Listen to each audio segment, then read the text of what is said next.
Good morning friends, welcome to my channel chemical free gardening. ये Mexican petunia, आज हम इसके बारे में बात करेंगे, इसके प्रोपेगेशन की और सीडलिंग की और इसकी रिक्वायरमेंट की। ये मेरे पास 3 कलर हैं और ये मैंने पीछे की साइड में रखे हैं।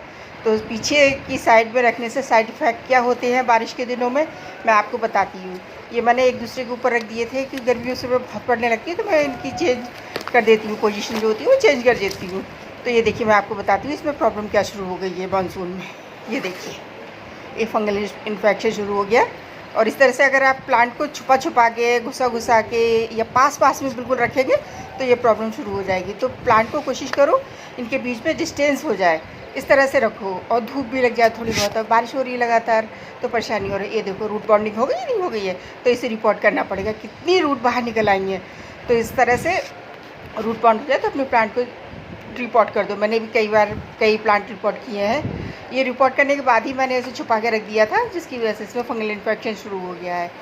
तो ये देखो, ये मेरे 3-4 कलर है। मैं इसको कटिंग से लगाना बताती हूँ। इस तरह की ब्रांच लेके इस तरह से ऐसे एक ब्रांच ली इस तरह से, और नीचे की जितने भी लीफ हैं वो निकाल करके लगा देंगे। और ये देखो, इसमें मैं रेत मिलाऊंगी, क्योंकि अगर मैं ऐसे ही लगा दूँगी मिट्टी में, जबकि इसमें मिट्टी मिली हुई है, मगर ये गर्मियों के हिसाब की है, गर्मियों के पर्पज़ की बनाई हुई थी सॉइल। अब इस पर और रेत मिला के तब कटिंग लगाऊंगी। कटिंग पानी में रहेगी तो गल भी जाएगी। तो इस तरह से नीचे की जितनी भी लीफ है, अगर मिट्टी में टच हो रही है जो भी, वो सब निकाल करके हम इस तरह से लगा देंगे, इस तरह से, और अच्छे से पुश कर देंगे, दबा देंगे, जिससे कि कोई एयर पॉकेट ना रहे। तो अगर आप कटिंग लगा रहे हैं तो रेत ज़रूर मिलाइए मिट्टी में। बिना रेत के मिट्टी में बहुत ज़्यादा पानी भरा रहेगा मानसून में। तो जितनी भी, सिर्फ इसी की नहीं, जितनी भी कटिंग लगाएं तो रेत ज़रूर मिलाएं। जिस चीज़ की भी कटिंग लगाएं तो उसमें रेत ज़रूर मिलाना है। रेत बहुत ज़रूरी है, क्योंकि अगर पानी रुका रहेगा या गिरा रहेगा तो उसमें फंगस लग जाएगी। ये देखो, इतनी छोटी सी भी कटिंग लगा सकते हैं, नीचे की सारी लीफ निकाल करके, और फिर इसमें लगा दो इस तरह से।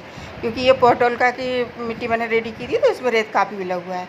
और मैं आपको इसके सीड दिखाती हूँ। ये देखो, ये ब्राउन कलर का हो गया। ये इसकी जो फली टाइप की होती है छोटी सी, ये ब्राउन कलर की हो गई है। तो ये देखो, इसमें इस तरह के सीड्स निकलते हैं।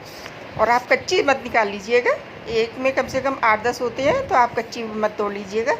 वो ग्रीन वाली जो होती है वो मत तोड़िए, ब्राउन कलर की हो जाए तो आप तोड़िएगा। ये देखो, ये ग्रीन है, तो इस तरह की नहीं, ब्राउन कलर की हो तो वो तोड़िएगा, तो उसमें आपके सीड्स निकल आएंगे। ये एक तरह से पप होते हैं। जैसे इन पे जब ये बिल्कुल ब्राउन कलर के हो जाते हैं तो पानी पड़ता है तो ये एकदम से फट जाते हैं और पूरे में फैल जाते हैं। तो अगर आपके गार्डन में एक बार ये प्लांट लगा लिया तो ये हमेशा के लिए रह जाएगा। और कोशिश करो कि इसे अपने गार्डन के और प्लांट से थोड़ा सा डिस्टेंस मेंटेन करके रखो, क्योंकि दूसरे गमलों में गिर जाएगा तो उसमें भी सीड निकल आते हैं। तो देखो, इस तरह से ये सारे सीड निकल रहे हैं।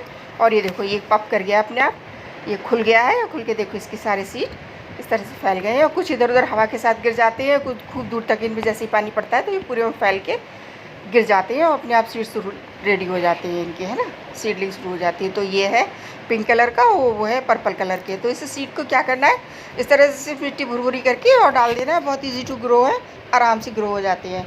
और रिपोर्टिंग का भी मैं वीडियो भी बनाऊंगी, तो मैं आपको अभी दिखा दूंगी पार्ट 2 करके, तो आप ज़रूर देखिएगा। फ्रेंड्स, इन्फॉर्मेशन अच्छी लगी तो प्लीज़ मेरी वीडियो को लाइक करो, शेयर करो, चैनल को सब्सक्राइब करो। नई जानकारी के साथ आपसे फिर मिलती हूँ, तब तक के लिए बाय बाय फ्रेंड्स।